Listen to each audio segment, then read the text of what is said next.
And welcome, ladies and gentlemen, to the latest episode of Game Rivals. I am one of your hosts, Maximillian X, and as always with me is the E3 weary, the guy who would love to go hunting with Aloy, Sean Templar. How's it going, Sean? I'm good. I'm good. How are you? I'm good. E3 is come and gone, so I'm a little bit tired, but got to relax a bit, take all of that in, come down from being super excited about certain announcements. If you guys haven't heard the bonus episodes that we did on E3, please check them out. They were very fun. We talked about the first half of E3, the second half of E3. Today, um, not so much more E3 news, but we're gonna keep it a bit simple in this episode, and we're just gonna talk about our experience with this year's E3, considering that a lot has changed. The world has changed, of course, with the pandemic and everything being digital, and what we thought were the highlights, what we thought were the lowlights, what we think what we hope that they'll do better next year, and what we think worked um, in this case. So, Sean, what do you feel like? What is your feeling about this year's E3? How it all went? I don't mind the format they've chosen. I mean, I like that they worked with Jeff Keighley and had this kind of umbrella, which is the Summer Games Fest, kind of over it, and then E3 was kind of under it, and it kind of worked well because maybe I think because Keighley has done it in the past with all other sorts of shows, so he brings a lot of experience to the table.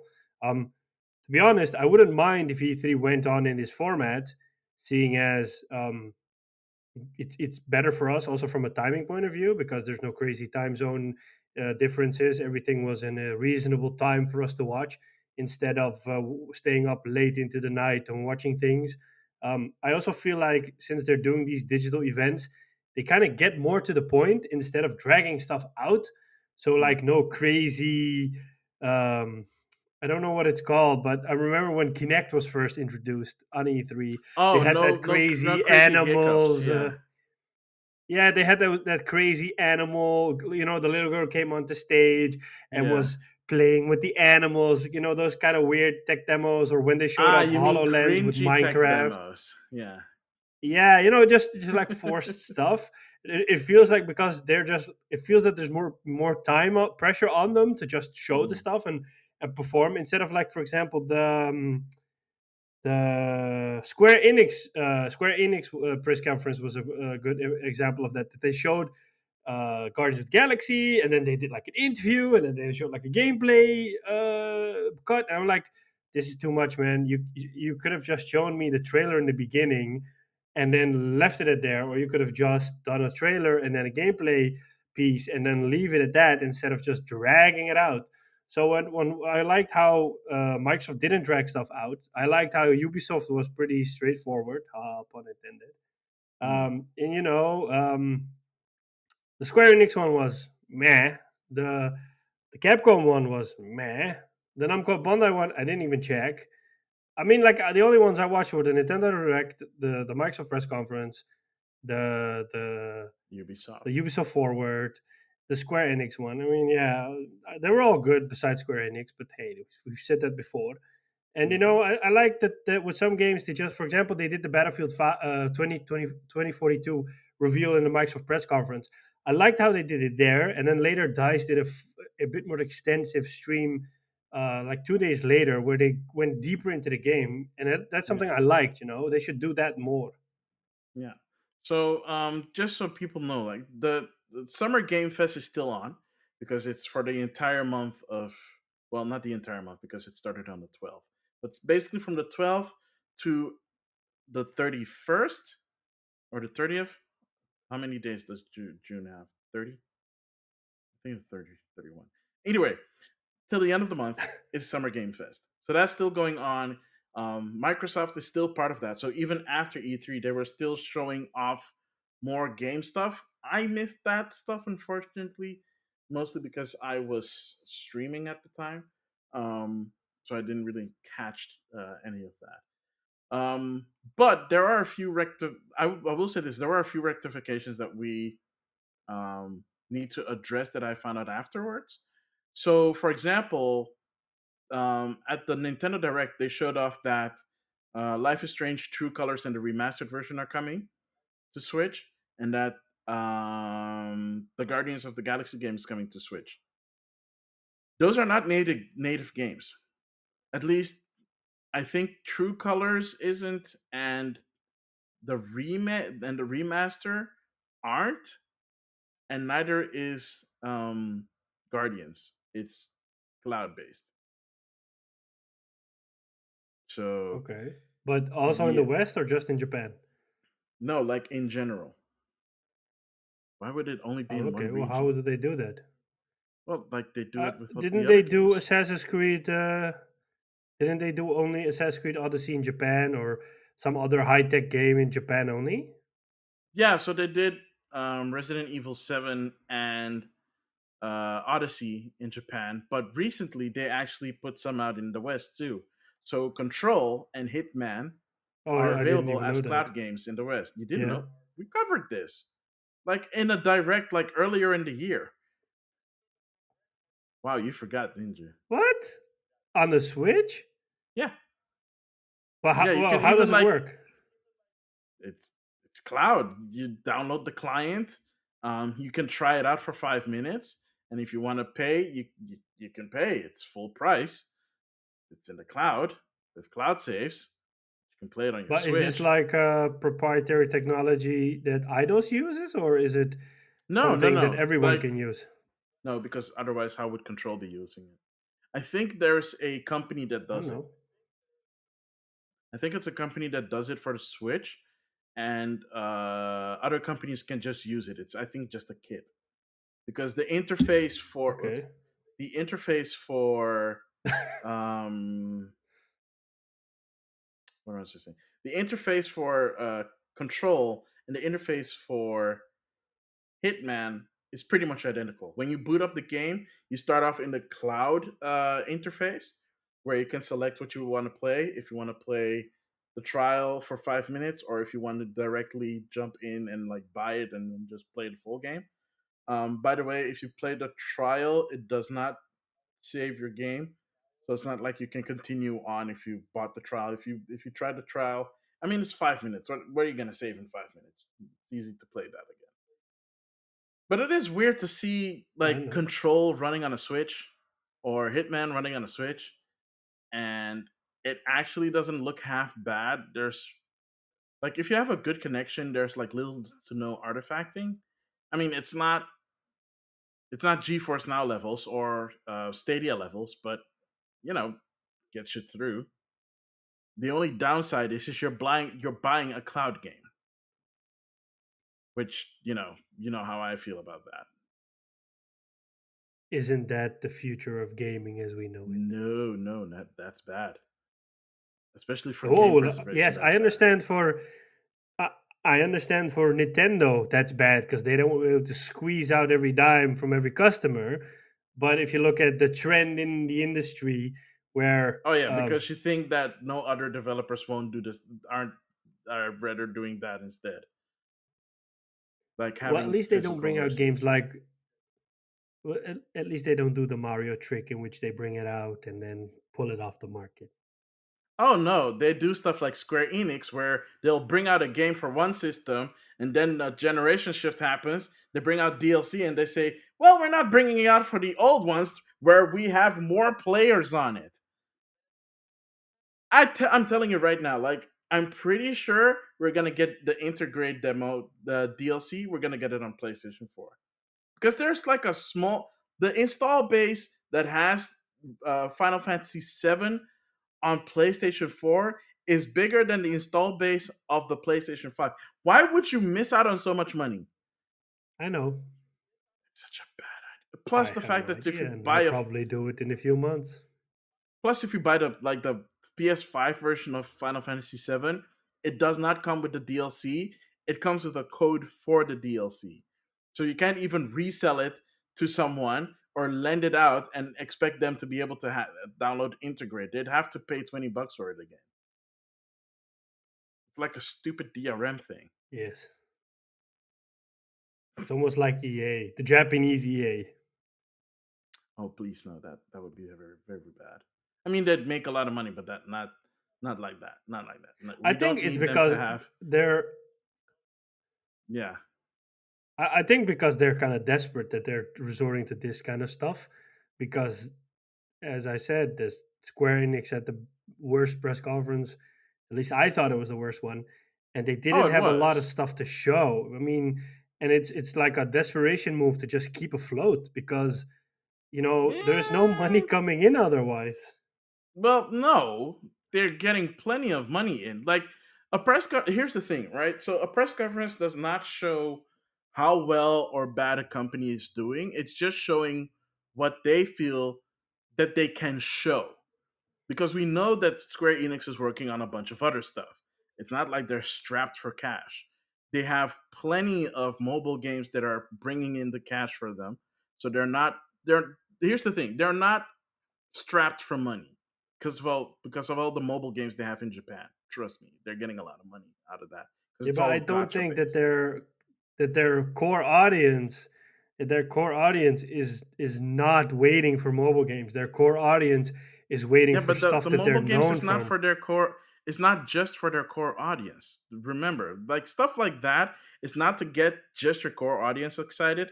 It's to get the casual audience that maybe once upon a time was a Square Enix fan, but they've fallen off since, and this is a way to reconnect with IPs that they love. Because I know, at least from anecdotally, that there are people that play, like for example, the Dragon Quest Pokemon Go clone is still being played in Japan.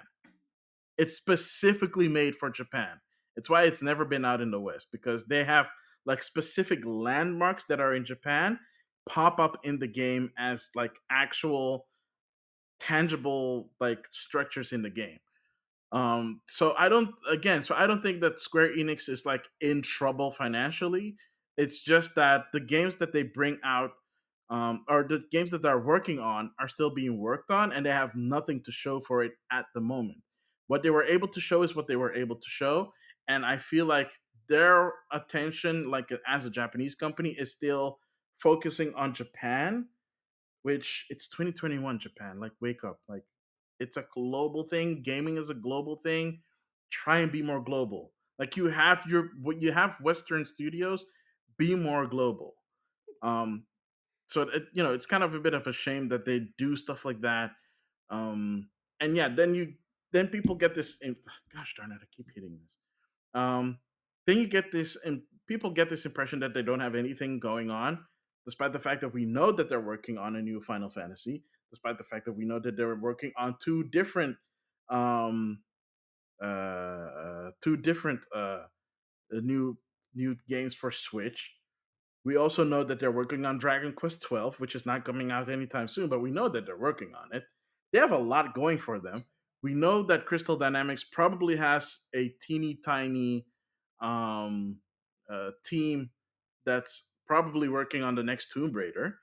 Um, we have the Guardians of the They Galaxy thing that's better. coming out. I'm assuming that that's the case. I I'm really can't not confirm that. excited for that. What, for a new Tomb Raider? No, I'm not excited for the Guardians of the Galaxy game. It Oh, gave me Avengers vibes all over again. I'm willing to give it a shot. Um, I don't have high hopes, but I'm not dismissing it outright. I want to see Okay. how it is first before I give my final judgment on a game. Because sometimes, like, I've done it before. It's like, oh, this game looks stupid. I'm not gonna play it. And then I hear like a whole bunch of positive things, and I play it and say, okay, I see your point. Um, so so outside of that, there were a lot of games announced that we did not cover, mostly because they were part of other stuff. Like, for example, uh, the PC game show had like a whole bunch of games in it that got announced, which apparently were really cool. The only downside with the PC game show, just like every other year, is it is a show filled to the brim with sponsorships, so they have to advertise every 5 minutes. Like like every other every two games that they announce or show off, there's an ad for something. There's an ad for Intel. There's an ad for Dell. There's an ad for this. There's an ad for that. Like they showed off this like force feedback engine for steering wheels. Like cool. Was it by Fanatec? I think so. I have no idea. I did not pay attention. If it's It was Fanatec, just they're like the it was this leading big guys block. There for. was this big block, like this big block where you could put a control steering wheel on. You probably know it better than I do, so I'm I not think really it's into that. the Fanatec one. I can, I can tell you from experience because I drove in. So basically, there are like multiple steering wheels. You have like the basic level entry stuff, which use Mm-mm. gears, and then you have like a higher level, which uses a band, and then you have something that, for example, Fanatec, which is like a really premium offering.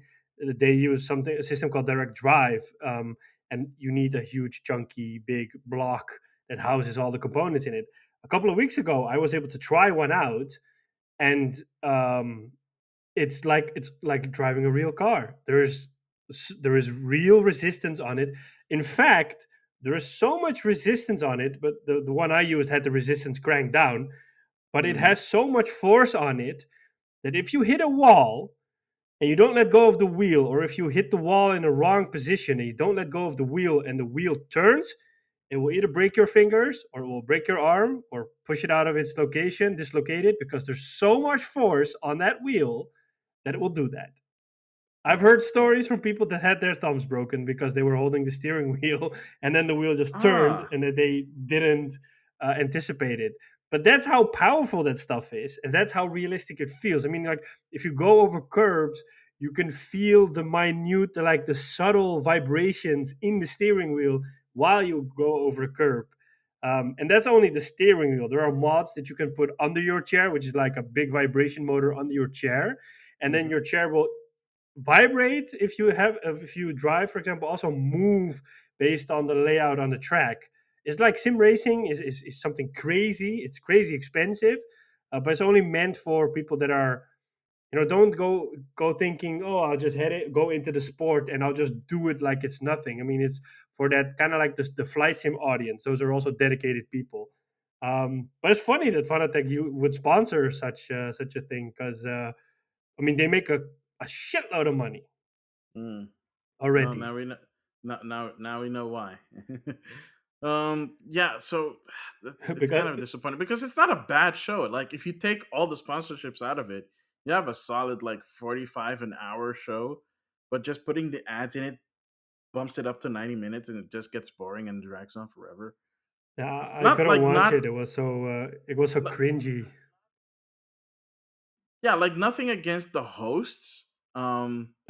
Like I feel like the hosts, you know, do the job that they need to do.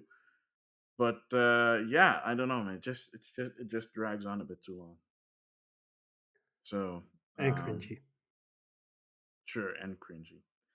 Um, yeah, I don't know what else outside of the stuff that we already talked about. I, Maybe I, people haven't heard the episode yet, but um, I will say this: the winners for this E3 were definitely the gamers, obviously, because we got at the very least we got a decent amount of games announced. Um, if People it's up got to to see you, Elden Ring. we got to see Elden Ring finally. It's up to you if all the Yeah, game announcements were your cup of tea. I know that not everything is everybody's cup of tea. I was super excited, for example, for Metroid Dread. Um, I was a. I keep They had me bumping at into my Battlefield. damn pop filter. Yeah, I assumed that would be the case. um, yeah, Battlefield. so Yeah, bring it. I'm curious though. It's kind of a shame that the online is not the same, so there's no cross generational multiplayer. Because I think on the current generation it's only 64, and and then on next gen it's 128. So that's a It little bit is. disappointing, but I understand why that's the case. Um, What else? The What cool thing is they were really able to convey that in the trailers that 128 people in the server. I really felt that because in some moments I was like, "Whoa, this is so crowdy! Oh, whoa, this is so crazy!" But at the same time, it feels like all out warfare. it feels like crazy. There was a tornado. Yeah, and who knows what else? Hmm. Thunderstorms, maybe. But I will say it is impressive to see all of that stuff going on while people are playing the game. Like I think I said it off mic the last time we recorded, but or maybe I said it on mic. I don't remember. Um, this week has been a blur. But like I said, I'm not surprised. Like on the first day, some people are gonna be like, "Hey, stop the shooting. Let's all gather in one spot, all 128. Let's make sure we're all in one spot, and then let the mayhem commence." That would be something awesome to see because at that point they That are would be nice. promising up to 100 and up to they said up to 120 frames. So that means it's not hitting the 100. It's not solid, but that's fine. Um, I want to see how far that frame rate drops as soon as everybody tries to shoot each other. 128 people, because that's more than like a battle royale game, and even then, um, I mean, technically they can come together. But I mean, when Well, they do like the screenings and the concerts in Fortnite, it's like 100 people in there, so or 100 people per server in there. So yeah, of instance or whatever you want to call it. I think Warzone. I think Warzone supports 150 players in Verdansk on PS4 and Xbox One. But have you ever seen it go up that high? I only play Rebirth lately, so I haven't played it. But I think I Because I have seen don't over a remember. hundred people in Warzone. Because I don't remember that when I was playing. So maybe it's just me. Yeah, but the issue with Verdansk is that the map is so massive, you just randomly get sniped by somebody and then you don't see it. Whereas with Rebirth, it's only 40 people, but you see a lot more people. Yeah, man. Yeah, I don't know. Yeah, we'll see. We'll see. Anything else that popped out to you that you want to like address in this? I want to commend, and that's a conversation I had with a friend of mine. Like Microsoft clearly has a win with XCloud or Xbox Cloud Gaming, and also with Game Pass. And it is they offer tremendous value for Game Pass, bringing Mhm. 27 games to Game Pass on day one, both on PC if there's a PC version and on Xbox. And apparently, they're going to keep the Xbox One owners in that cycle as well by having the. I think that's where the cloud pro part comes in, where the game will run off of an Xbox Series X and it will be streamed to an Xbox One, but you will get kind of like Series X kind of graphics on an Xbox One since there's just streaming involved. That Hmm. will apparently also be yeah, of course it will be dependent on your internet connection. I think it's a huge, it's a smart move because that way you keep those Xbox One players invested as well. If they don't want to get a Series X just yet, they can still you can hook them on Game Pass, so you can still earn money off of them that way. Because you know, at the end of the day, we care about money. But I mean, it's a Uh, really good move for the gamer as well. Um, the only thing is that Microsoft showed off a lot, and mhm. now it's up to them to deliver because That's the they made a thing. lot of lofty promises, lot of lofty promises, but if they fail to deliver on it, then those promises are worth nothing. And some games will, of course, deliver on it. But for example, as I mentioned, Halo Infinite's multiplayer is becoming free to play, meaning you have to pay 60 euros or 70 bucks for just the single player of Halo Infinite. That better be the best the single player Single campaign player. ever and last a lot for people to justify you spending 70 bucks on it. Because if they don't, people will feel let down. I mean, yeah, I mean, if it's a Call of Duty esque single player which lasts 6 hours, well, you can bet people will grab their pitchforks and start marching because the multiplayer is free. So Yeah. Which okay, so one, yes, obviously, but also two, Game Pass. Yeah, if people want it.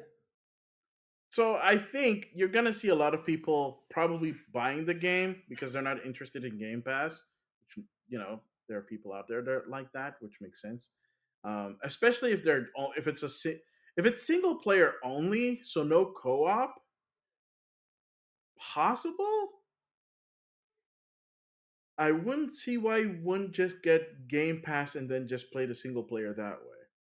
Because it's $15. If it's like 6 hours or whatever, you get your fill. You play it once, you get your achievements, you're done. But if you feel like it's a game that you're going to be revisiting over and over again, and you're not going to be playing it with anybody else, then I can see that then I can see that making sense, right? Because then you don't have to worry about um, not being able to play with other people because Xbox Live is bundled with Game Pass. So if you buy Game Pass, you instantly have the ability to play online.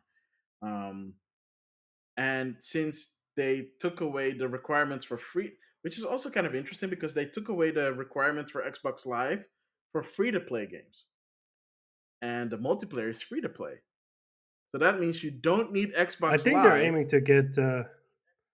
to play that. Yeah, I think they want Halo Infinite's multiplayer to kind of be something like Warzone or Fortnite, that just everybody jumps on the wagon. And if you don't have an Xbox, you can use the cloud program. Um, so still, you can play it for free. So it's a smart move from their point of view. I'm curious. The only like the plus side of that, of course, is the fact that where okay, so Warzone has now you have Verdansk and then you have Rebirth, right? With Fortnite, it's just well, you have like you can play solo or duo or whatever, and you have these special modes that they do once in a while. I've tried a few of them. Honestly, I don't care except for like the base battle royale in Fortnite.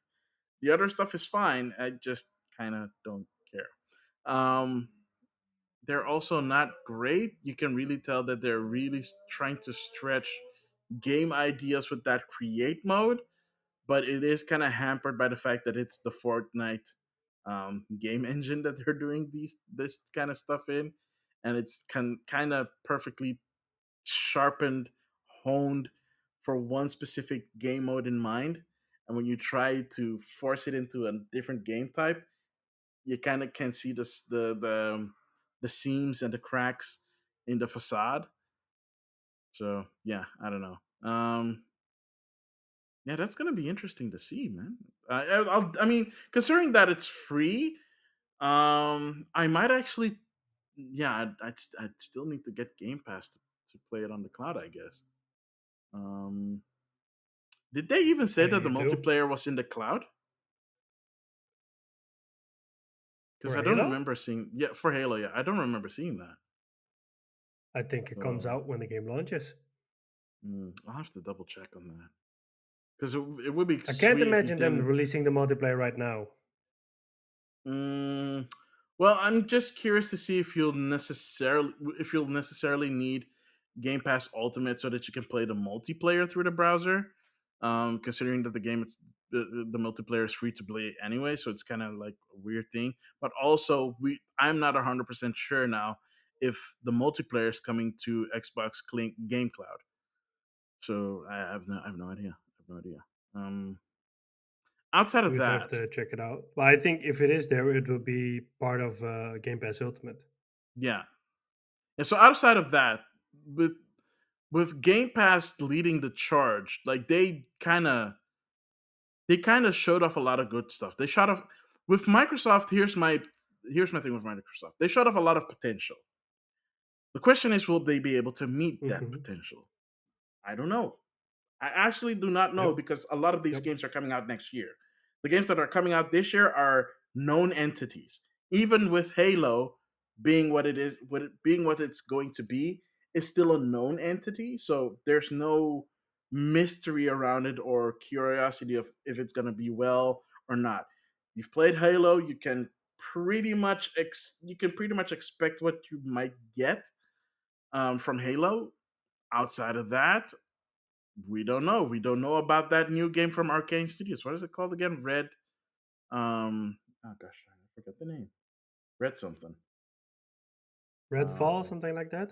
yeah, something like that.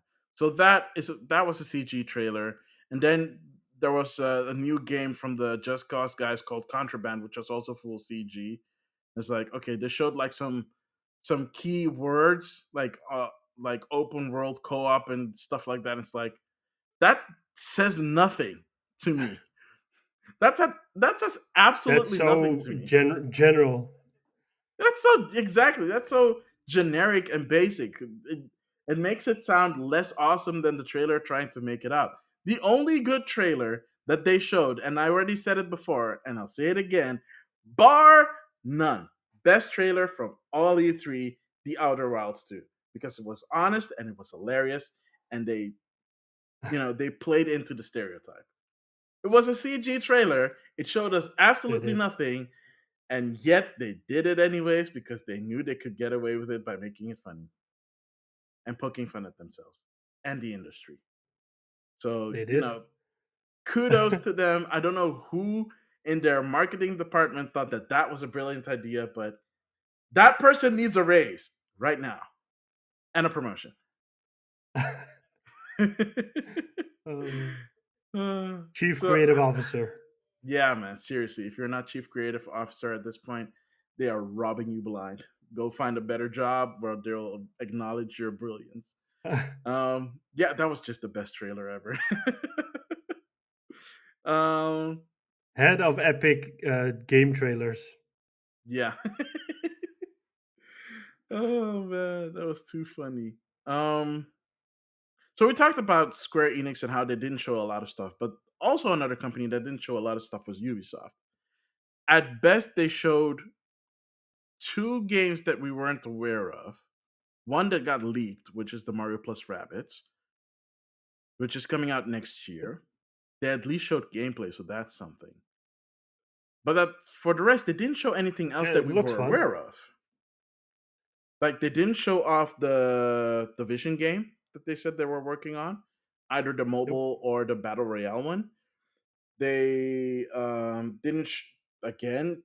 I don't know if they're working on it or not, or if they're just trolling for trolling's sake. We didn't see a new Splinter Cell. Um, I'm assuming that Yep. they're working on a new Ghost Recon, but they're still supporting Ghost Recon, so that's okay. Um, they seem like Yep. someone said it in another video before that I looked up that they also did like a summary thing, and they may actually made up a really good point that due to the things that happened at Ubisoft, a lot of higher ups have left or were kicked out because of shady stuff that they were doing. That was just a big fat no no. Um, so apparently they're kind of it's or at least it seems that the upper like the upper leadership in at Ubisoft outside of Yves Guillemot, um, it seems like they're kind of a bit rudderless and they're trying to find their way. And one of the things that came out of that is that they were wanted to focus on the whole the high end free to play stuff. So how that's gonna go, we don't know. I don't think we'll see anything from that end till like at least at the earliest next year, at the latest maybe I I don't wonder know 3 years from now. if it's yeah, in Far Cry 6, for example, you saw that they. I think you can play as a male character, and I think you can play as a female character, but they Yeah, I only think it's a kept showing the customizable. female character. Yeah. Yeah, so they only kept showing the female character, and I wonder if that's like a deliberate diversity decision because they kind of got some flack for, representing women less in games, or based on what happened internally. I'm always for female characters, but then I don't want it to be forced because, like for example, in Assassin's Creed Odyssey, I felt that Cassandra was the better character because she had a far better voice actor, and the character came alive a lot more. But Hmm. in Assassin's Creed Valhalla, I had the opposite, and I picked the male character because I felt that Eivor was more alive than the female one. So Oh, that's fair. I mean, it's what it's what your flavor is, right? I mean, for example, with Mass Effect, I pick Femship because Femship is the one true ship, and there's no other ship. If you tell me that there's another No, no, ship, no, I no, will no, deny no. it. It's There's male only ship, one ship. It's Femship. It's always been and Jennifer that's male Hale. ship. No, It's always been Jennifer Hill. She is Femship. She's the one true ship. Um, no, but like stuff like that is more. It's more up to performances, right? It's what you prefer in that regard. Do you prefer the male performance or the female yep. performance? And with Ubisoft, I don't know if you I don't know if you stuck around after the Ubisoft Forward, but they did this in-depth character reveal for a new character coming to Rainbow Six Siege, or a new operator in Rainbow Six Siege called Thunderbird, who is like Native I watched American. that one. Yeah. So they had like this whole in-depth thing on how they got advice from like actual advisors, from that specific tribe, and what her tattoos mean, and like what her representation in game is, and like that she's one of the first characters of that um uh a specific what do you call that? What's the word I'm looking for here? Um of that specific like Tribe. a native tribe, or a native character being represented in video games at all, is it's a pretty huge deal. At the same time, like you said, um, Far Cry 6 has a creative character, and you can be male or female, and they only showed off the female, which is also fine. But then you kind of start to see a pattern because I think in the extraction demo, the character that was captured or was also a female operative from Rainbow Six Siege. Yep. And the Yes. person leading the team, I'm pretty sure, was also female. Yep. It kind of becomes a real interesting pattern when you look at it that way. I'm pretty sure they don't mean anything by it, but like you said, it might be a thing of like overcorrection with Ubisoft, because they also, like, before Ubisoft Forward started, they do like these pre-show stuff, and they had this like weird this interview kind of thing um about how this person at Ubisoft had an idea, and through their internal program she was able to head that idea. And again, that was also like they put emphasis on the whole diversity thing at Ubisoft. So is it better at Ubisoft now? I don't know. Um, Reports said that it wasn't. Um, we don't know what's going on. We haven't seen hide nor hair from a bunch of things. Are we going to see, for example, Beyond Good and Evil 2? My answer, I think I said it before, but my answer is we're not going to see Beyond Good and Evil ever again.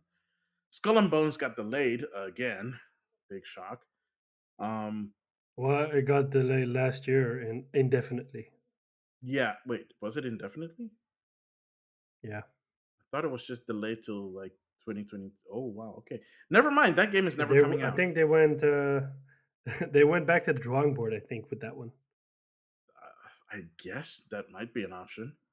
Um, I maybe they mean, try. from what I saw, it looked like a pirates game, but it looked like only pirate combat with ships. Whereas with a game like that, I would expect it to kind of be like a Assassin's Creed Black Flag Part Two, where you kind of get to go off your ship and have adventures off the ship as well, and that the ship is an integral part of the experience. But that it's not like an Ace Combat, where it's just in jets, but then with battleships. I would expect that game to offer you a lot more freedom. Otherwise, people would maybe get bored of it. I think that's what they ran into, because when it got announced, people basically said that. Well, they even Ubisoft themselves admitted that they were inspired by people loving the ship combat from Assassin's Creed 3 and 4 Black Flag. So that's why Yep. that game exists. So it's basically just a naval combat, and they probably tried to make it work with just the naval combat, and that might have been the hurdle that they've been against. It could also be a technical hurdle because the sea battles kind of kind of tend to tank the frame rate sometimes. At least in Assassin's Creed 3. I have Assassin's Creed 4, but I have the Wii U version, so I haven't touched it in years. Oh man.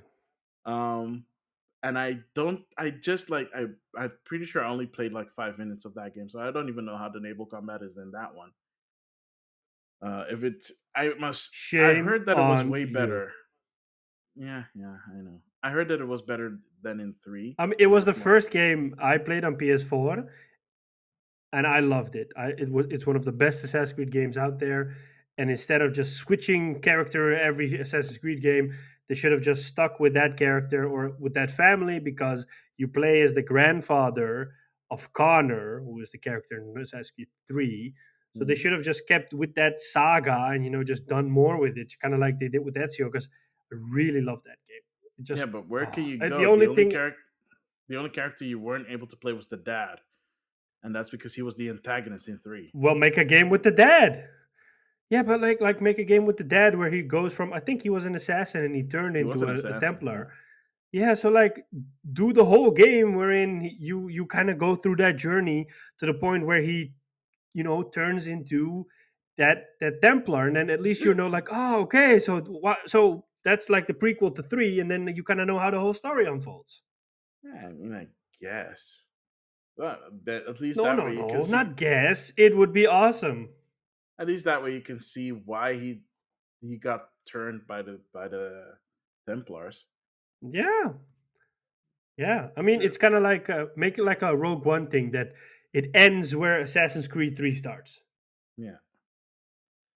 All right. Okay. That would be interesting, but they're not doing that, so we don't know what they're doing with Assassin's Creed next time. But we won't be seeing a new Assassin's Creed until 2023. I'm assuming Next because year. we're not going to get one next year. I don't think Well, we're I going to think get one. next year. I don't think so. Um, I think they're gonna bridge the gap with DLC till the new one comes out next year, but that way they can keep fans entertained until the new Assassin's Creed comes out next year. hmm, I mean, Assassin's Creed brings in a lot of money for Ubisoft, so I don't think they'll earn a lot of money off of the season pass as much as they do when they do a season pass and a full game release in the same year. not unless another team is working on a free to play Assassin's Creed. Yeah, I mean, I would say that maybe Japan would be a destination for them to go, but seeing as kind of Ghost of Tsushima swooped in and basically may became Assassin's Creed in Japan, I think Who Ubisoft is going to cares? stay away from Japan No, why not? Who cares? They can do Japan. They because a can do lot of Japan in people their will, own way. yeah, but a lot of people will compare it to Ghost of Tsushima that way. So what? If Ghost of Tsushima is the better game, then their game won't sell, so they won't take that risk. Oh yeah, because people love Valhalla. They're super excited for the DLC. They're not complaining about the fact that Well, Valhalla was apparently so Valhalla's the ridiculously long. well, I'm not apparently just talking Valhalla's the about you. Like best-selling people Assassin's Creed really game. I that know. might be the But case. That like, might be the apparently, case. it's the best-selling AC game. So that look, it contradicts each other. That is not impossible. That is obviously possible. How can it be the best-selling Assassin's Creed game, and then we hearing so many people say, "Oh, I really regret buying the game," or "Oh, the game really sucks." So Well, then not it could be the no, no, best-selling no. game, but the It's not that customers the aren't game happy with their purchase. sucks. It's not that the game sucks. It's just that it was too long. So And too y- empty. yeah, and too empty. Yeah, I heard that one too. Yeah, I don't know. It's an interesting dilemma to have. But we're not Ubisoft employees. We don't work for Ubisoft. We are not able to give advice to If we were, Ubisoft. we would have been fired by now. Oh yeah, definitely. uh, yeah, I Uh, honestly I wouldn't mind a new Splinter Cell if they can. I have no idea where they would go with that story, anyways. Though I I don't know I'm what's telling going on you, with with Assassin's Ubisoft. Creed, they should have kicked the Animus part. That Animus story is Yeah, they could. literally I like don't. a I don't. dead weight on their leg. I don't understand why they haven't jettisoned, because they had a perfect moment to do that, and that is when the Ezio story ended. They could have dropped that Yep. altogether. They did not to need. They did Yep. not continue to need to have it, because in like the sequential Yep. games, I think it's there just because it's lore. But outside of that, they don't do Yep. a lot with it, right? Like in the earlier games, you would get pulled out of the Animus a lot, Yeah, and the further they got in the franchise, the Animus was more like, we created this Animus thing, and we kind of have to keep the story going because we can't just ditch it. But we actually know people don't like it, because then eventually you get pulled out of the Animus rarely now. yeah. I don't know. It's I mean, what Ubisoft's in a happened weird place. to? Yeah, I mean, it easy. They could have just started in the first game with Altair, and then every game you are the descendant of Altair in another era, and then there's some common thread, or the Assassin's Creed order keeps note of everyone and then passes those notes on to the descendants, kind of Yeah, like a book or something, or part of the order, and then that would have been a whole lot better than this silly Animus thing with your blood this, and then eventually they just you become a random generic dude that has the memory of blah blah blah, or just sequence itself into the memory of blah blah blah. I'm like, yeah, yeah. man, you're losing me. I really don't care about this anime stuff. Also, that's not how memories work. Yep. In games they uh, do. yeah, in games they do. Oh well. Is there anything else you want to talk about that like caught your eye or like Well, surprised apparently you? today is well, it's not related to E3, but apparently is, or at least maybe it is, but I don't know. It kind of like came out on the side. Is that a while back a game called Abandoned got announced on the PlayStation blog, I and remember that. um, from the start, people were like, yeah, this looks a lot like a Kojima teaser, kind of like he did with Silent Hill, or kind of like he did with Phantom Pain. And then one of the producers immediately came out on Twitter and said, no, no, no, no, we have nothing to do with Hideo Kojima. We're flattered that you think we are, but we have nothing to do with him. And then I think in the E3 week, they dropped a tweet saying, Abandoned is our working title. We will soon be announcing our game's name. It starts with an S and it ends with an L. So a lot of people were like, Silent Silent Hill. Hill. And then a couple of days later, the same guy comes on Twitter and says, "Oh no, no, it's flattery, but we didn't meant to mislead you. It's definitely not Silent Hill. We will be revealing the name soon, but it's not Silent Hill, and we're sorry that we caused this confusion or created this false hope." So people started digging around, and they are subtly finding hints that it could be another troll or prank by Hideo Kojima, and that it It's is too actually subtle for the. Kojima. I don't know. I mean, it's funny that a lot of people for example, the studio that's working on it is called Blue Box. Hmm. The font in the logo is the same font used in the PlayStation Studios trailers. The PlayStation Studios trailers opens up with a blue box.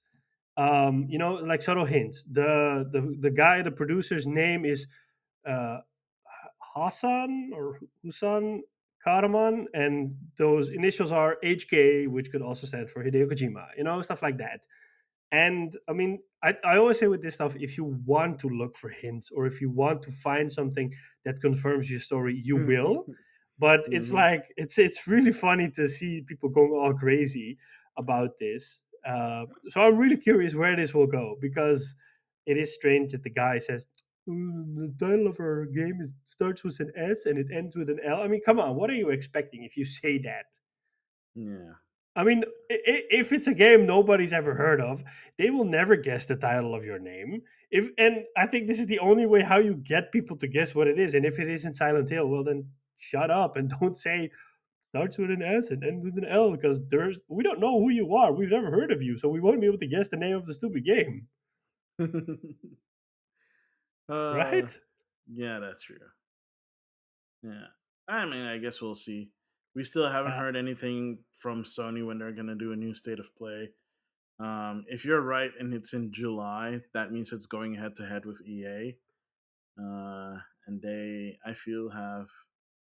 Okay, it's kind of weird to say it like that. I feel like EA has way more at stake than Sony does, um, in terms of reputation, not so they much in do. terms of survival. So I don't know. We'll see. I think Uh, EA is gonna double down on the Battlefield this season. they kind of have to, unless they have a new Star Wars game coming out. Well, they're releasing the Jedi Fallen Order on next gen this summer. Not a new game. That's an update. I know, I know. No, no, it's like the game already has an update, but this is like the director's cut version kind of stuff, you know? Okay, can we like revisit the whole Death Stranding director's cut thing? I think we talked about it, but I don't think we talked about it enough. Why in the Sam Hill is that thing called a director's cut? I have no idea. Because it is. I don't know if it's Kojima or what, but gosh darn it, it makes no sense for that thing to be called the director's cut because it's like the most pretentious thing that you can think of. Because the whole thing is designed by, written by, directed by, produced by freaking Hideo Kojima. Why on earth do you need a director's cut of a game that was clearly your vision to begin with? I'm just Maybe saying, stuff like got cut it's and that he weird. wants to re-release that. Again, producer, director, writer, what got cut? I mean, he could have gotten into a issue like, oh, there's so much stuff I still want to put into the game, but I need to deliver the game before then. So just gonna cut all this stuff out so we can at least get a game delivered on They launch. call it an enhanced edition or a complete edition. Freaking Hey, director's edition. I don't know, man.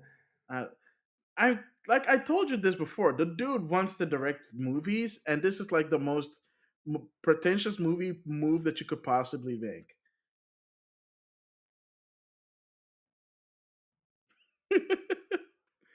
Well, He's a legend. at least one thing is for sure. Oh, okay. So one thing is for sure. His company did not get bought by Microsoft because that was not revealed, and that's I'm not the really happy case. that that didn't happen. Yeah, However, I did hear some news about Microsoft that I did not ever expected to hear. Xbox Series S and X, particularly the Series S, is selling really well in Japan. I heard that the other day, Dude, what the heck happened? and apparently it's to new owners that have not bought Xbox consoles in the past. Yeah, and you know But why? I mean, no, Shall I tell you why? because they Because can't it's get their hands on a PS5. no, that is not it. They think the Oh, X specifically the Xbox One S looks cute. the Series S, The Series S. What did I say? the One S. Oh, sorry. The names are so stupid. Ah, Okay, but but yeah, like, but because it's a tiny best selling. console. It's a tiny Yeah, console. It doesn't have a disk drive, so they don't have to worry about that. And it fits neatly in their entertainment system. In their entertainment but system, yeah. the quote from Microsoft could be, I mean, it's relative. I mean, if the previous sales of the Xbox One were, let me say, a million in its lifetime sale in Japan, and now they've hit a million and a half. I mean, yes, it's the fastest selling territory, but it's because they never had. I mean, the territory always performed poorly compared to other territories. Yeah, but beforehand, all their consoles were big, bulky pieces of crap. Well, sorry, not they weren't crap, but they were bulky, which is something that um, Japanese tend to really not like But then big why would stuff in their people? Why would apartments they buy a PS5? Because because they clearly fans. I mean, one, it's a Japanese company, so they'll always support then something it's that like comes from a Japan. okay. But Also, So it's like Sony a is not giving loyalty them. thing or something. It's a loyalty thing, but also Sony's not giving them an option. So plus, it's really hard to come by PlayStation. But I don't think that's the reason that Xbox is selling well in Japan. I think it's mostly the form factor and the fact that they think it looks cute because it's not taking up a lot of space. It's the same reason why portable systems do very well in Japan. It's why the PSP did well in Japan. It's why the Vita did well in Japan. It's why all the Game Boys and all the Game Boy Advances and the DSs and the Switch is doing well. It's something small and compact that they can take with them So the Switch Lite or was not. basically invented for Japan. The Switch Lite was, well, it was invented for different reasons. It was invented for people that, for definitely for more than one in a household. You know, you have the main one that you use in the family room, and then maybe Switch lights for your kids because they're relatively cheaper compared to the regular Switch. Um, for women gamers, because the they tend to like something small and neat. Plus, they're in the pastel colors. Um, which honestly they'd look really nice in person.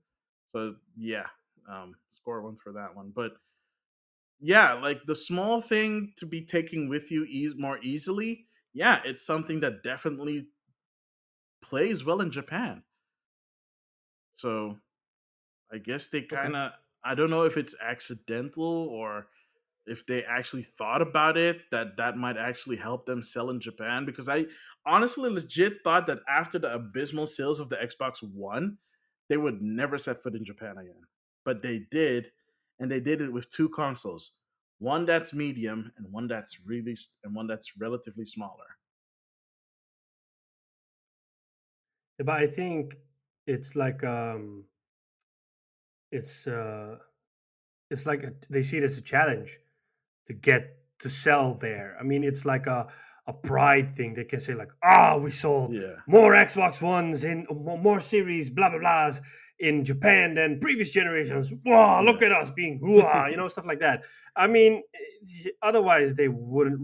I mean, other companies would say like, "Hey, okay, our products just not cater to that market, so we're not going to Mhm. waste resources on that market." But because they have a shitload of money, they're like, it's like the nerd who wants to take the prom queen to the queen to prom. It's like, I'm gonna do it. I Yeah. don't care. I see this challenge, even though he's kind of a nerd and he doesn't stand a chance. He's like, no, I'll find a way. I'm gonna do it. And then if he eventually pulls it off, well, then nothing can go wrong, and that nerd will feel like the king of the world on that prom night. So Microsoft's basically that. True. True. Um. Yeah. I don't know. I think we're kind of. Do you have anything else? Uh, no, but that's okay, right? Yeah, I mean, I'm still waiting for. Apparently, the collector's edition for Metroid Dread is available in the UK and in Sweden. I have seen neither a hide nor hair from it in the Netherlands, so I'm getting a little bit worried because I kind of want to pick that up instead of like the regular version. I did pre-order it just in case they do end up doing it, because most of the time they'll call in and say, "Hey, we see that you have this pre-ordered and you're one of the first that pre-ordered it. Would you like to upgrade to like the collector's edition for so and such euros?" um, so I'm hoping that that happens because I still haven't seen anything. I haven't checked today, but I still haven't seen anything about it. Maybe I'll just swing by my local game store and ask them if they know anything already or not. I hope so because I kind of want to. It's pretty awesome. I don't know if I'm gonna get the amiibos because there's I two of see them and it's you. like $30. But Advance You're Wars gonna get the One Plus amiibos. Two rebooted. I want that so bad. I did check the price on on the eShop. That Yeah, me thing is too. $60. I'm like, ooh, okay. To be fair, it is two games. I kind of really want it, but it's in December, so that's still a ways off. I'm gonna consider that my birthday present to myself. So, I we, want it as well, so maybe we can co-op we it. yeah, we hopefully we can co-op it. It definitely has one to four player multiplayer. So like I'm assuming they just brought over the versus at least from one.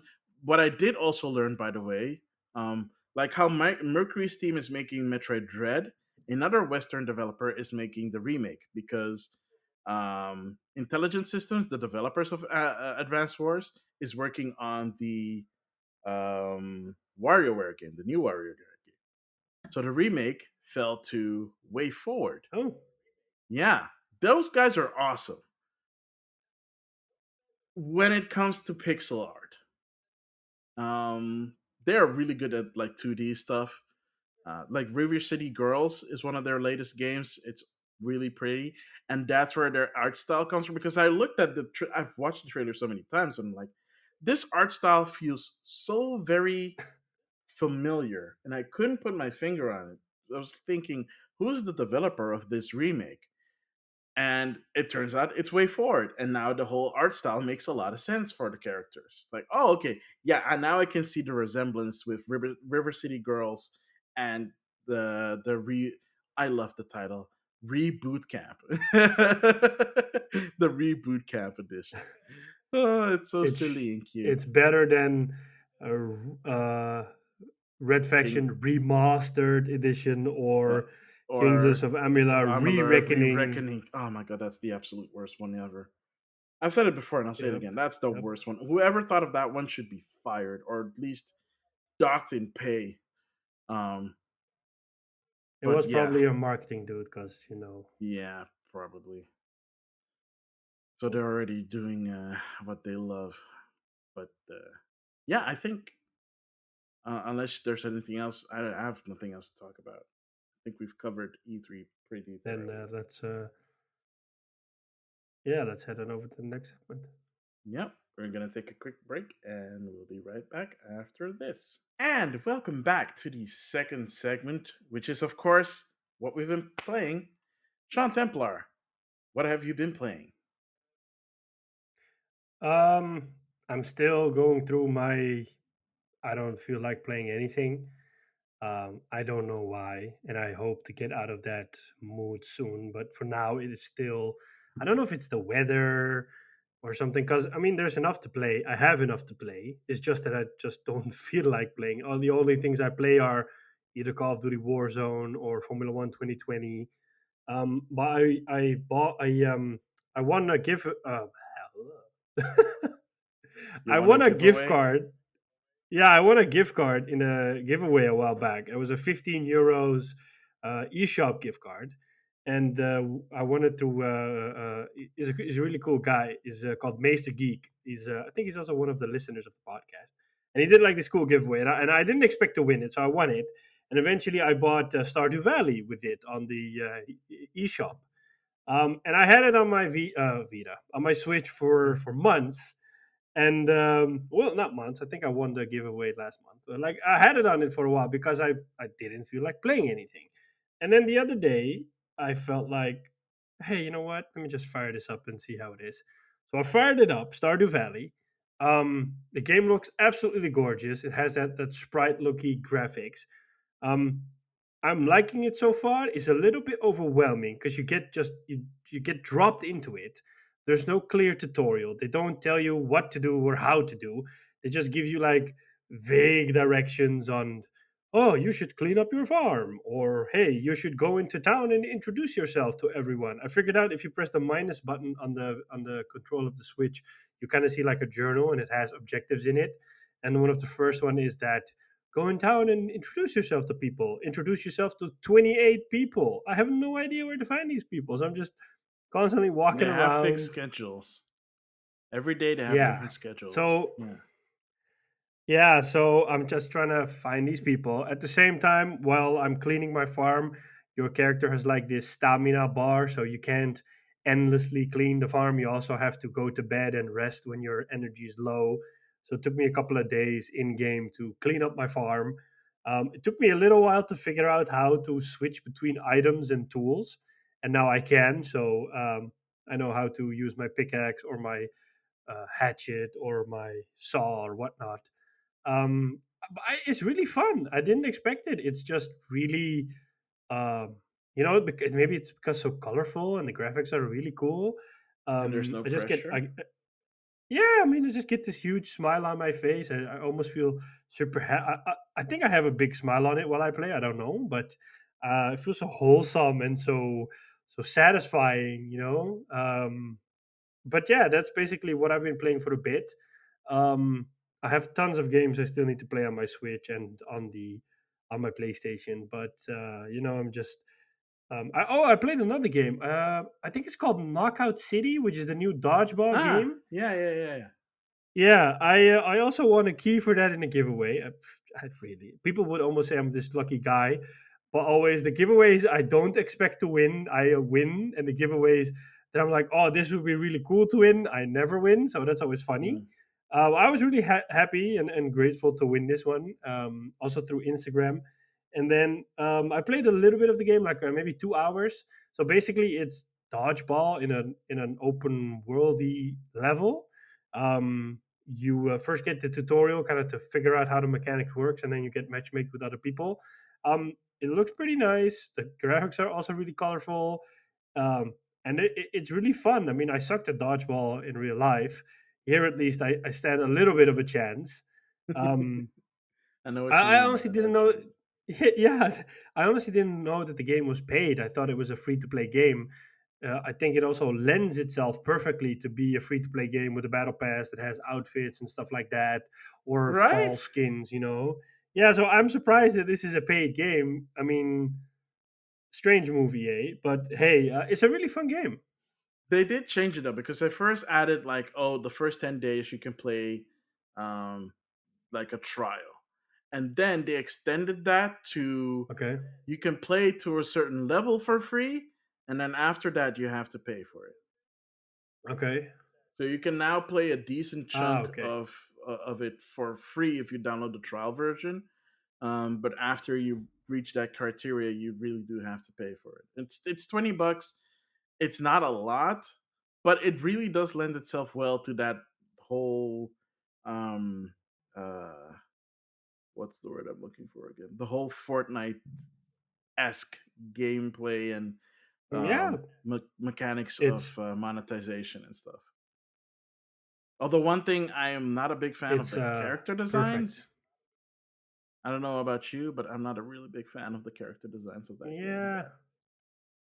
They're not really pretty characters. Yeah, I didn't pay a lot of attention to it. I was like, I was excited because I won something, and I was like, let me try this out, and just jumped into it, and I'm liking it so far. So, I mean, We should, uh, it's one of those games that you have to play to get better at. It's not yeah, like that you can yeah, just yeah. jump in and just play and win. It's Um, 100% skill based. easy, Yeah, yeah. I think it's like what they always say: easy to learn, hard to master. But yeah, I mean, it looks fun. I mean, it's been super hot here in the Netherlands the last few days, and also ugh, don't humid. even. So like, I've been sweating while I sat inside, and the outside is too hot as well. So it's like I feel like an ice cube that's constantly melting. So yeah, I didn't get into the mood to play a lot. When I played Stardew Valley, it was late at night because then it was a little bit cooler. Um, uh, there is one thing that I'm really happy and excited about, and that's that this week the new colors for the DualSense came out, and my precious midnight black DualSense came in yesterday, and boy oh boy, is it a beauty! It is. I mean, I don't get excited about controllers. I mean, in the last generation with the PS4, I used to break my controller, I think every year because I just dropped them too much. And then something would happen, like either the analog sticks wouldn't work or there would be some delay or something. I would always get the black controller.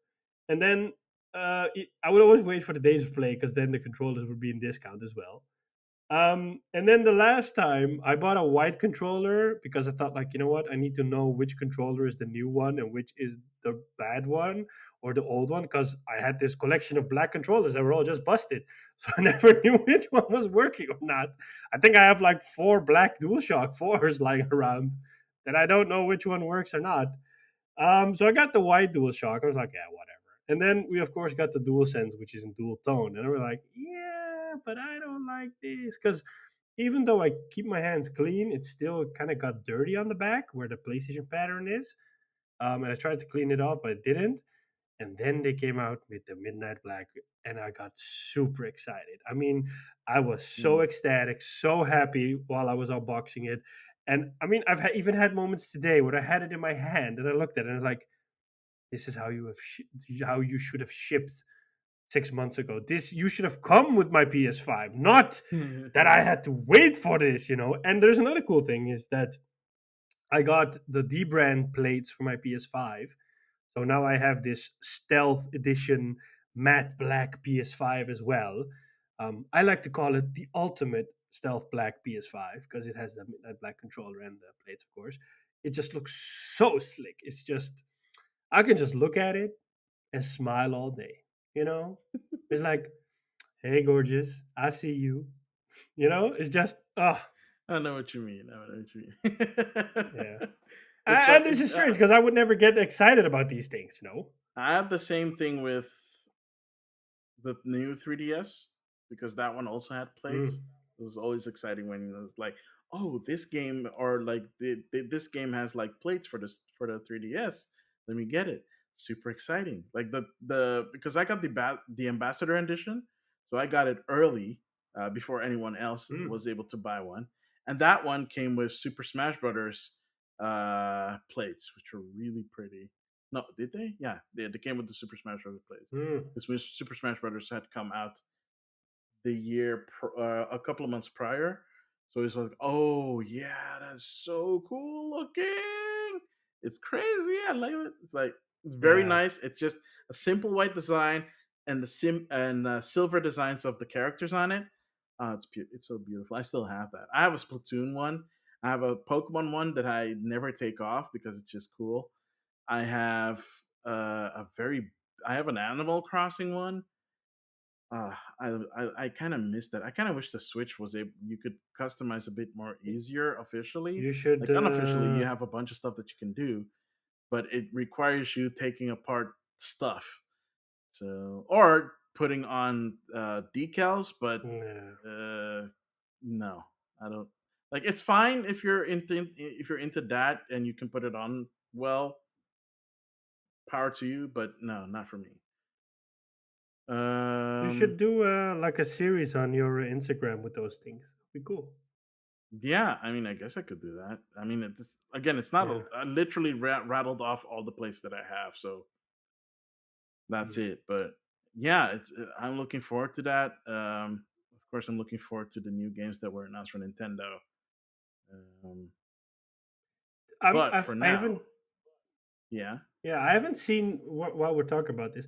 I haven't seen the Red Switch in person, but from what I've seen I mean, like you have the product shots that always look different than the Mhm. actual stuff, of pictures that people take. But I saw some people take some pictures of their Red Switch, the Mario edition. I mean, that one also looks pretty slick. I Oh mean, yeah, yeah. red is my favorite color, but I never like to have it in like it's for me. It's a color that is nice to see, but it's not necessarily a color that I want in everything. Like I don't have a red phone or a red watch. I mean, those are available, but I'm like, But it's nice to see, but I don't need to have it. But with this red switch, I'm like, I kind of wish I got that one instead of the black gray one I have now. There is a. So the interesting thing with the Mario one is that the whole system is good grief. This pop filter thing. The whole system is red. So normally when you buy a Switch, even if it's like a special edition, the Switch, like the actual console part, is always black. There might be some designs on there, Yeah. but it's always black. With the Mario one, Yep. they went out of their way to make it red. Outside of Switch lights, it's Yep. the only Switch that has a different variant color, which is really cool. The only downside is that because the kickstand is replaceable because it breaks off so easily, um, that's the only part that's Yep. black. Because when you buy a replacement one, they only have the black one as replacement.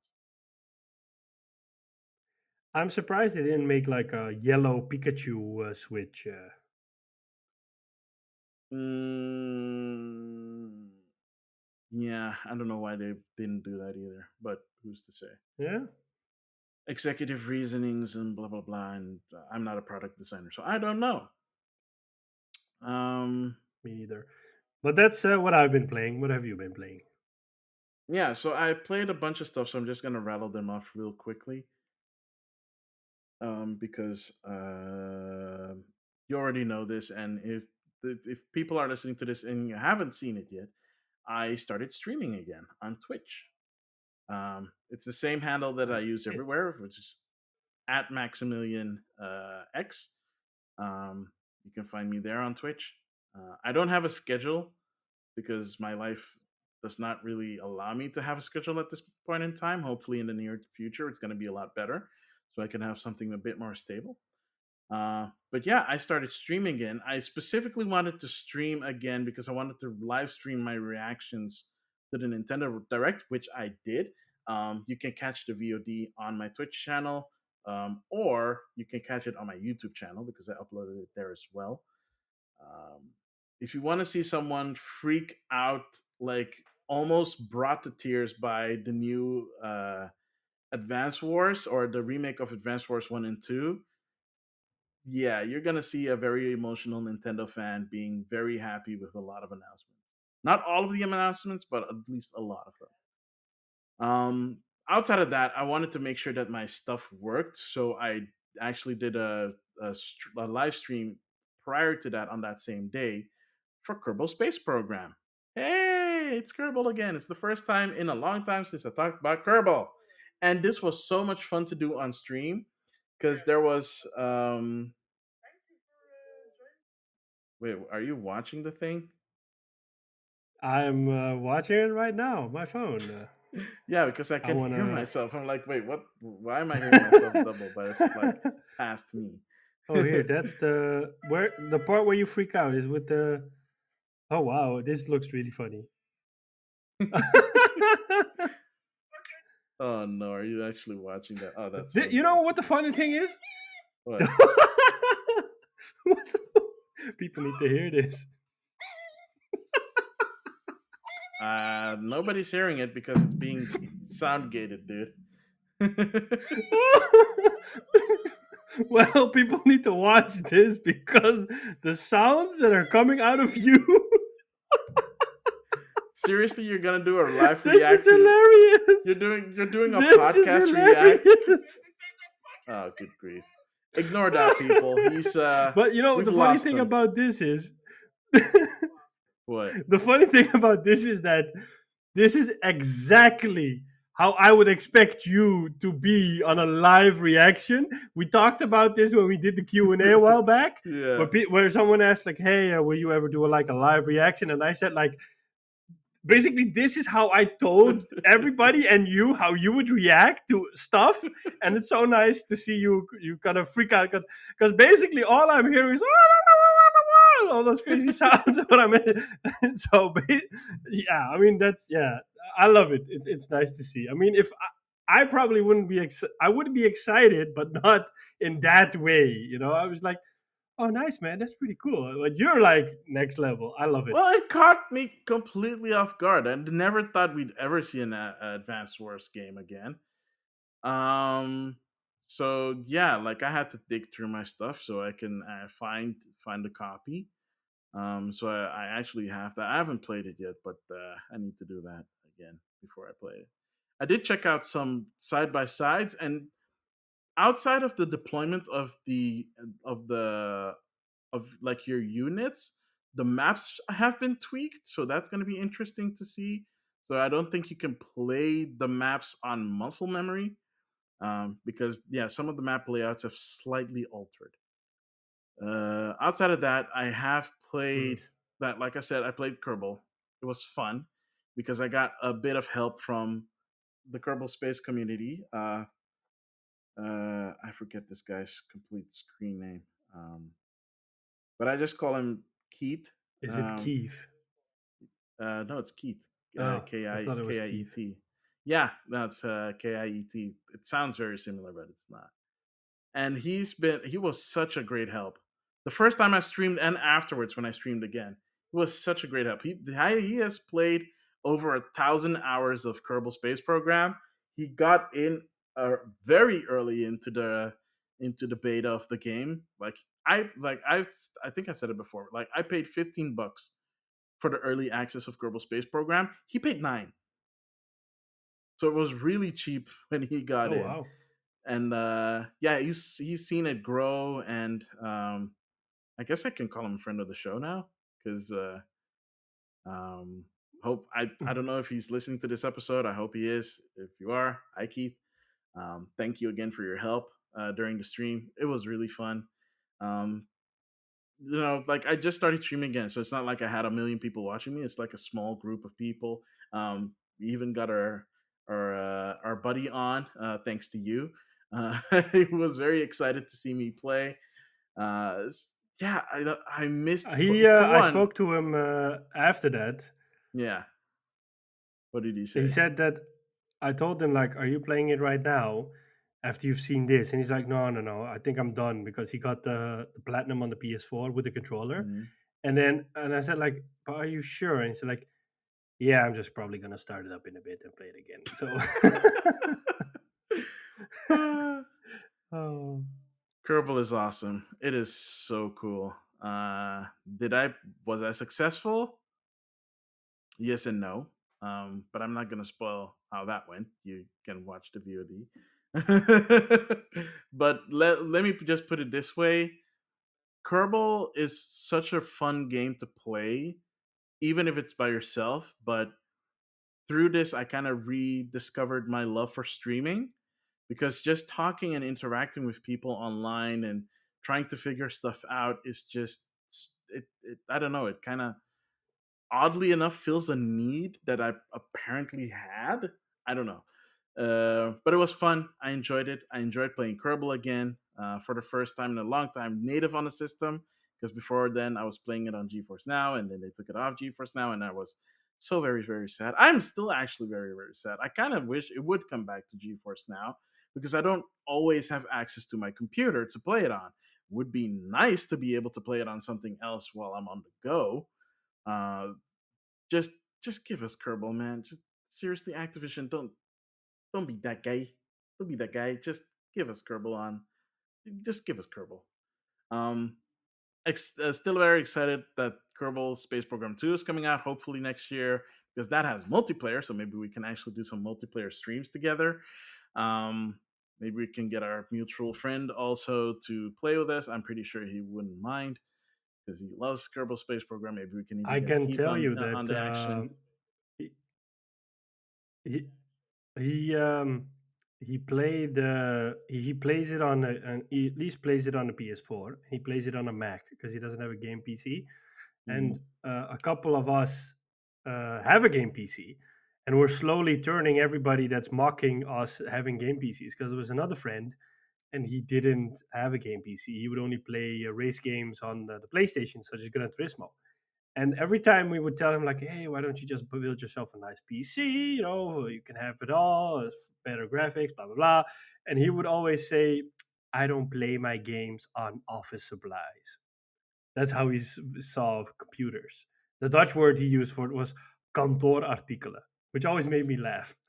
And then fast forward like till January of this year, and then he suddenly bought like the best of the best, like best Intel CPU i7. Then the 30 series wasn't out yet, so it's like January of last year. Yeah, yeah. 2080 Ti, the whole shebang. He sends me a message like, "Hey man, um, do you have any recommendations for this list? Should I swap out some parts because I'm gonna buy this one soon?" I'm like, "What?" And I was like, "Yeah, no, maybe you should look at this liquid cooler, stuff like that." And then suddenly they have the PC. And then Mm. suddenly he upgrades his racing rig and he gets one of those expensive Fanatec racing wheels. I can tell you, those are expensive. They're like Hmm. 1,200 euros or even more than that, because it's like the real deal. And Yeah. then our mutual friend, the rocket scientist, he's like, "Yeah, no, why should I play on the PC? Blah, blah, blah. If I ever bought a PC, I would do it for VR gaming, blah, blah, blah. But I'm not going to do that." And so suddenly we've turned him as well. And he wants to he wants to build his own PC. But of course, because of the pandemic, everything is expensive, especially GPUs. So he's on waiting lists for 3080s, uh, but still no 3080s, especially with these inflated prices. So then the 3080 Ti comes out, and he's tries to buy one for 2,500 euros, and Yikes! he thinks he hasn't been able to pull it off.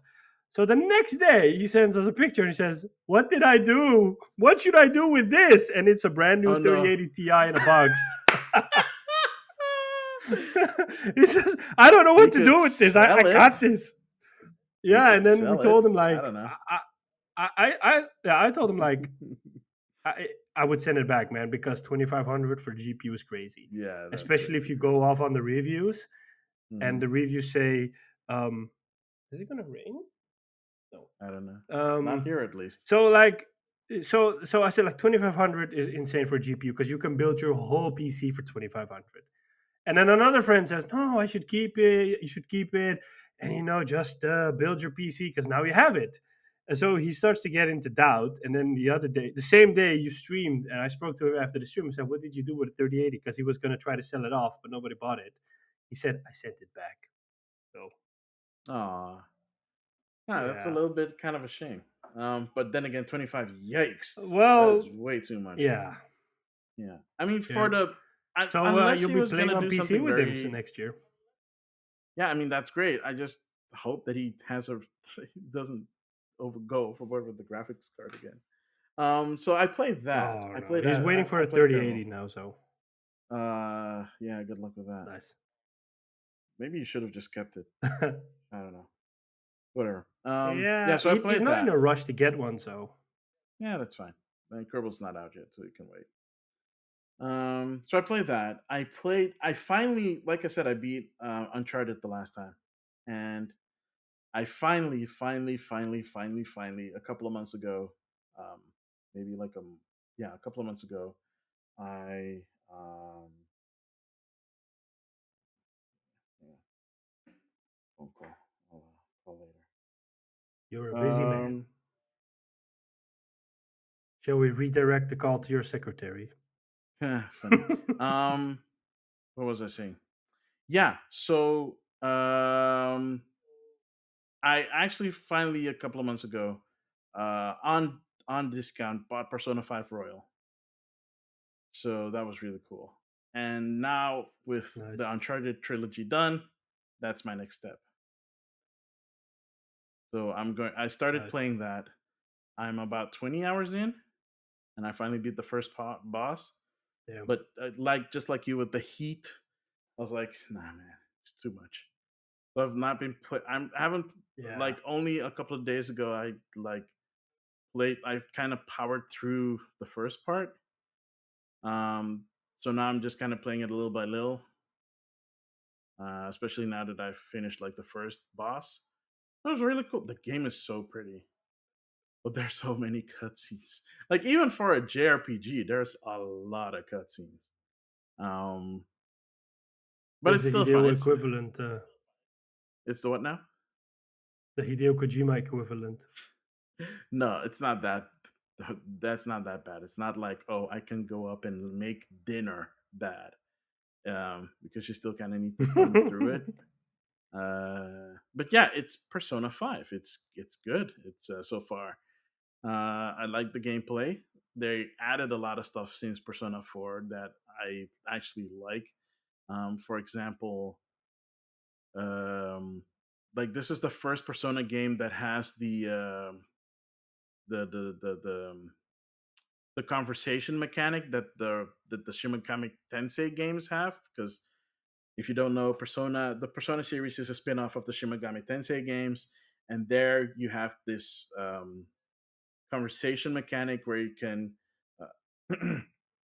try and convince the demons that you're fighting to either come to your side and fight for you or fight with you, or give you money or give you items.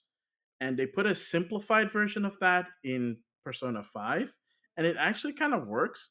The conversations are relatively simple to go through, and you can choose either, lend me your power, or give me all your money, or give me an item.